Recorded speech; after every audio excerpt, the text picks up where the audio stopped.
If you were here last year, you may remember my excitement about the 24-volume set of Lincoln's writings. The edition first published in 1894 by his two secretaries, Nicolay and Hay. It was issued as either 10 or 12 volumes by various publishers and then was reissued in 1905. It was a licensing bonanza. At least 8 companies got the rights to print this thing and sell it in different bindings and whatnot.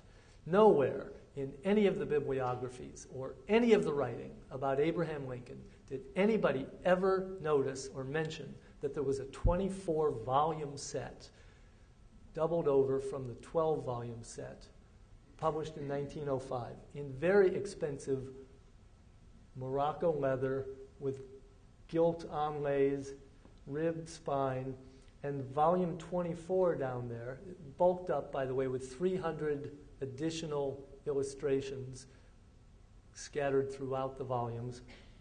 Volume 24 is entirely manuscripts, original manuscripts. The first one by Lincoln, the next one by Seward.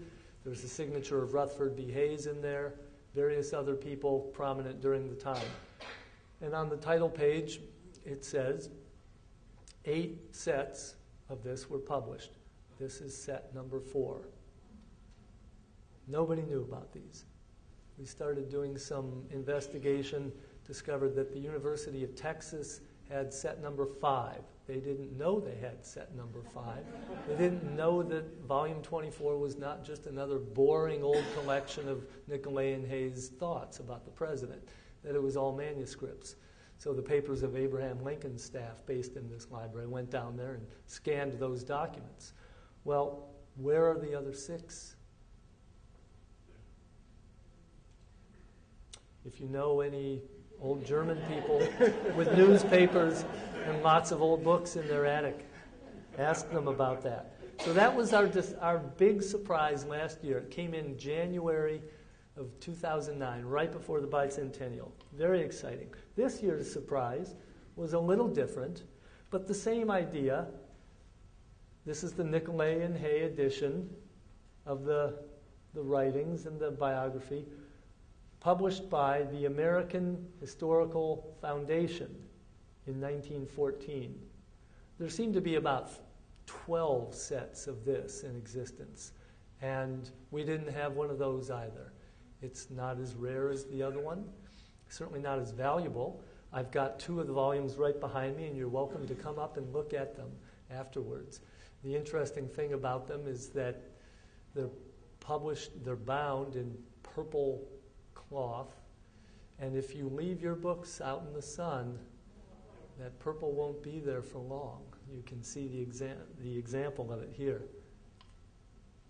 Well, I will conclude by saying that we remain principally a research library. We have this wonderful museum across the street to fill up with a small fraction of the things that are housed in this collection here. But it is this kind of discovery and reading and research that makes it possible to put new and interesting things into the museum periodically. And we're not going to stop trying. We have the second largest collection of Lincoln's own manuscripts, and one of them will be up here for you to have a look at too. We have possibly the largest collection of the published items, but nobody can really do an accurate count, and that's another matter I won't go into. So I think that we strive to collect because we strive to know more about Lincoln, and we have been blessed by the many donations as well as the purchases that we've made over the years, and we're not going to stop, and slowly we will have everything, or at least that's our goal. Thank you all.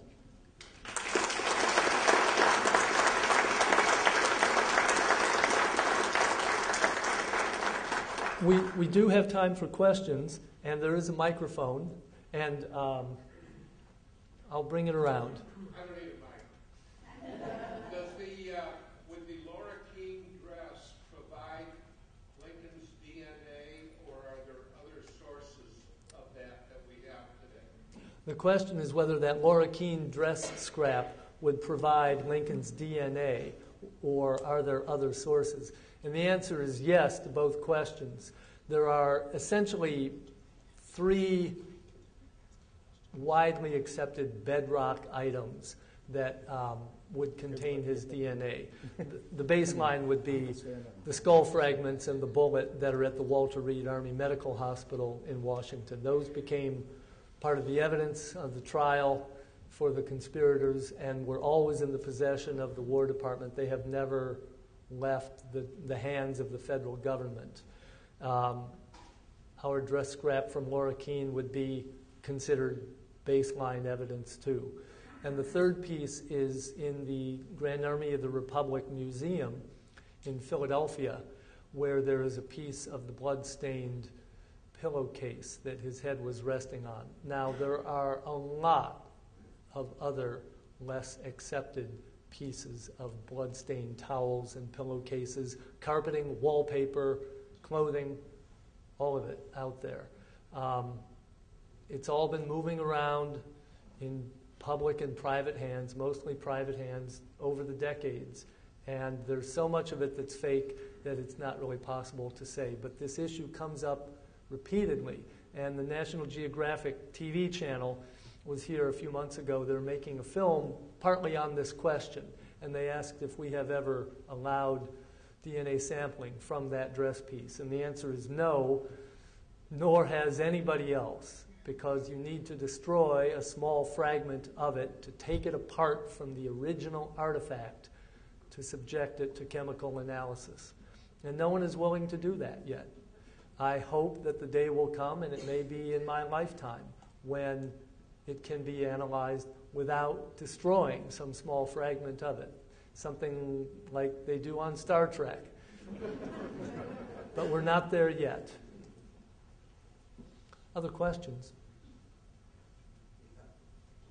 How often do you change the inventory in the museum, and what determines what goes in and what comes out? The question is how often we change the items or the inventory in the museum and determine how long things stay and what goes in and out. It's complicated. Some things need to be rotated for the sake of conservation, principally paper items. That includes books that are sitting open. Not so much books that are closed, but that's an issue too, and textiles. Then there's the question of staff time and scheduling around the special exhibits that are up either here in the museum, here in the library, or over in the Illinois Gallery, and the preparation time. And the state budget is the major obstacle there. We just rotated 3 of the 8 cases that are outside of the law office scene over there. That is the home life, including that book of Byron's poetry. That went in. A different letter by Lincoln went into the first case, and then a new letter and a picture of Judge David Davis went into the 7th case. The entire political life window was rotated about 9 months ago, 12 months ago. We're next, and we have rotated about half of the Tide Turns display when Lincoln was reelected, that series of 7 cases leading up into the Ford's Theater scene. And we're going to finish that rotation in the next few months as we can get time to do it. Every item takes a lot of preparation. It takes a half a dozen people here to prepare it and get it in there. You're welcome. Do you have any idea why weapons of the Civil War were excluded from the museum? I have an idea why weapons are excluded from the museum. I can really only say that for the same reason that all evidence of tobacco products are excluded from view in the museum, that this was a decision made at a higher level than we sit before it opened. Were they afraid they might go off? That is possible. I wasn't privy to the decision.